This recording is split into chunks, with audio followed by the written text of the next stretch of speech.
इस एपिसोड की शुरुआत में हमें दिखाया जाता है जो पर्पल हाई प्रीस्ट और जो ज़ैंग लियांग की पावर्स होती हैं वो आपस में टकरा रही होती हैं। तभी जो पर्पल हाई प्रीस्ट होता है वो शॉक हो जाता है और अपने मन में बोलता है क्या जो मेरी पावर्स हैं वो अब्जॉर्ब हो गई। इसके बाद हमें ज़ैंग लियांग को दिखाया जाता है जिसके कि हाथ में एक स्वॉर्ड होती है। तभी सिस्टम उसे बताता है कि इस स्वॉर्ड का नाम गुई हुआन स्वॉर्ड है और इसे 3000 साल पहले एम्परर जुआन युआन के द्वारा यूज़ किया जाता था और ये हेवन और अर्थ की पावर को ऑब्जॉर्व करती है और जो डीमंस होते हैं उन्हें ख़त्म कर देती है। तभी हमें पर्पल हाई प्रीस्ट को दिखाया जाता है जो कि शॉक होते हुए बोलता है कि मैंने एंशियंट बुक्स में पढ़ा है कि जो गुह्यन स्वॉर्ड है वो पहले भी अपीयर हुई है और आखिर ये तुम जैसे नेमलेस पर्सन के हाथों में कैसे हो सकती है। और फिर चिल्लाते हुए बोलता है कि तुम घटिया बेनाम इंसान, मैं एक बहुत ही ज़्यादा स्ट्रांग पर्सन हूँ। जो सुनकर जो जैंग लियांग होता है वो उसे बताता है कि मैं जेड गर्ल सेक्ट का गार्ड हूँ। इतना कहने के बाद जो जैंग लियांग होता है गुह्यन स्वॉर्ड का यूज़ करता है और उस पर जो पर्पल हाई प्रीस्ट होता है उसके ऊपर अटैक कर देता है। तभी जो पर्पल हाई प्रीस्ट होता है वो अपने सामने एक फॉर्मेशन बनाते हुए बोलता है कि तुम्हें क्या लगता है कि इतनी सी ऊर्जा मुझे हर्ट कर पाएगी। तभी हमें दिखाया जाता है जो सैन लियांग का अटैक होता है उसकी फॉर्मेशन से टकराता है और वो फॉर्मेशन एक ही झटके में ख़त्म हो जाती है और जो साथ ही पर्पल हाई प्रीस्ट होता है वो भी वहीं पे वेपराइज हो जाता है और उस वो जो अटैक होता है वो पूरी तरीके से उस घर को नष्ट कर देता है और पीछे खड़ी जो डिसाइबल्स होती हैं वो किसी तरह उस अटैक को डॉज कर जाती हैं।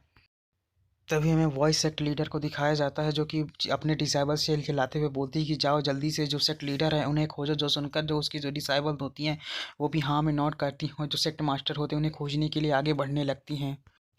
तभी जो वॉइस सेक्ट लीडर होती हैं कुछ दूर पर जो सेक्ट मास्टर दिखाई देती हैं और जो वॉइस सेक्ट लीडर होती हैं सेक्ट मास्टर के पास जाते हुए बोलती हैं कि सेक्ट मास्टर क्या आप ठीक है, मैं बहुत ज़्यादा चिंतित थी। तभी वो अपने डिसाइबल से बोलती हैं कि जो यहाँ पर जितने भी डीमंस हैं उनके जो अवशेष बचे हुए हैं अब उन्हें पूरी तरीके से यहाँ से ख़त्म कर दो। और वॉइस सेक्ट लीडर की ये बात सुनकर जो वहाँ पर जितनी भी डिसाइबल्स होती हैं वो हाँ में नोट करती हैं और वहाँ से चली जाती हैं। इसके बाद वो सेक्ट मास्टर होते हैं वॉइस सेक्ट लीडर से बोलते हैं कि मैंने कल्टीवेशन करते समय लगभग अपने माइंड को लॉस्ट कर दिया था, इसीलिए मुझे ठीक से कुछ याद नहीं कि क्या हुआ था, लेकिन आखिर जो मेरे बेडरूम की हालत है वो है कि ऐसे कैसे हो गए। जो सुनकर जो सेक्ट वॉइस सेक्ट मास्टर होते हैं वो भी शौक हो जाते हैं और बोलते हैं कि आपको नहीं पता तो आखिर इन डीमन को हराया किसने। और वॉइस सेक्ट लीडर की बात सुनकर जो सेक्ट मास्टर होते हैं वो बोलते हैं मुझे ठीक से तो याद नहीं, लेकिन मुझे एक ब्लरी फिगर याद है जो कि मुझे डीमन से लेकर भाग रहा था और उनके फेटल अटैक को मेरे लिए डॉज कर रहा था। और फिर वो ज़ैंग लियांग के बारे में सोचते हुए बोलती हैं कहीं ये वही पर्सन तो नहीं है। इसके बाद हमें ज़ैंग लियांग को दिखाया जाता है जो कि अपने रूम के पास आ जा चुका होता है और बोलता है कि मेरी कमर, इस शॉट की जो किलिंग पावर वो सच में बहुत ही ज़्यादा स्ट्रांग है, लगभग इसने मेरी बॉडी को पूरी तरीके से खाली कर दिया होता है। तभी हमें उसके सामने कुत्ते को दिखाया जाता है जो कि उसके उसी के सामने वहाँ पर मूत रहा होता है और जो ज़ैंग लियांग होता है उसे ठीक से चला भी नहीं जा रहा होता है। इ इसके बाद हमारा सीन शिफ्ट होता है और हमें अगले दिन का सीन दिखाया जाता है जहाँ पे जो वॉइस सेक्ट लीडर होती है सेक्ट मास्टर से बताती हैं कि डीमन प्रेजेंस ने बताया कि वहाँ पर एक मिस्टीरियस पर्सन अपीयर हुआ था और उसी ने आपको बचाया है। साथ ही में उसने अपना नाम कैप्टन बताया। साथ ही में उसी के साथ उसके पास हज़ारों वर्षों से गायब हुई कोई वन स्वॉर्ड भी थी। शायद मेरे ख्याल से वो जुआन युआन क्लैन का कोई डिसेंडेंट हो सकता है। और वॉइस सेक्ट लीडर की बात सुनकर जो सेक्ट मास्टर होते हैं बोलते हैं कि जब वो मिस्टीरियस पर्सन हमारे सामने अपीयर नहीं होना चाहते तो हमें उसके साथ ज़बरदस्ती नहीं करनी चाहिए। जो सुनकर जो सेक्ट वॉइस सेक्ट लीडर होते हैं बोलती है मुझे बस इस बात का कंसर्न है कि जो डीमंस का पर्पल हाई प्रीस्ट है वो आखिर हमारे फॉरबिडन एरिया के अंदर अंदर एंटर कैसे गया और उसने आखिर हमारे सेक्ट के अंदर स्नीक अटैक किया कैसे।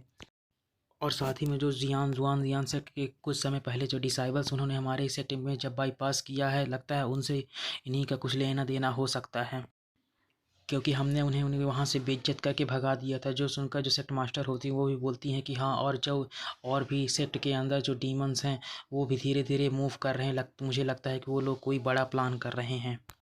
इसके बाद जो वॉइस सेक्ट लीडर होती है सेक्ट मास्टर से बोलती हैं कई समय से हमने डीमन रेस के ऊपर अपना दबदबा नहीं बनाया है, तो उनके पास इतनी हिम्मत आ चुकी है वो हमारे जेड गर्ल सेक्ट के अंदर घुसकर अपनी मनमानी कर सकते हैं। कल मैं खुद जाऊंगी और उन्हें जेड गर्ल सेक्ट की पावर दिखाऊंगी, तब उन्हें पता चलेगा कि आखिर हमारा जेड गर्ल सेक्ट की पावर क्या है। जो सुनकर जो सेक्ट मास्टर होते हैं वो वॉइस सेक्ट लीडर से बोलते हैं ठीक है, कल मैं इसके अरेंजमेंट्स कर दूंगी। तभी जो वॉइस सेक्ट लीडर होती है सेक्ट मास्टर के सामने नील डाउन होती है, बोलती है कि मैं और टाइचुई अपने अपने सबसे पावरफुल 30 डिसाइबल्स को लाएंगे। जो सुनकर जो सेक्ट मास्टर होते हैं वो बोलते हैं कि हमें इतने लोगों की ज़रूरत नहीं, बस तुम और टाइचुई और एक और पर्सन काफ़ी होगा। और फिर वो वॉइस सेक्ट लीडर से बोलते हैं कि जल्दी से जो जैंग लियांग है उसे मेरे सामने लाओ। और इसी सीन के साथ जो हमारा एपिसोड होता है वो ख़त्म हो जाता है। और हाँ, अगर आपको हमारी वीडियो अच्छी लगी तो लाइक कमेंट सब्सक्राइब जरूर करें और अगली वीडियो के लिए वेट करें। थैंक्स फॉर वॉचिंग और वीडियो को पूरा देखो ताकि मेरा वॉच टाइम बढ़ सके।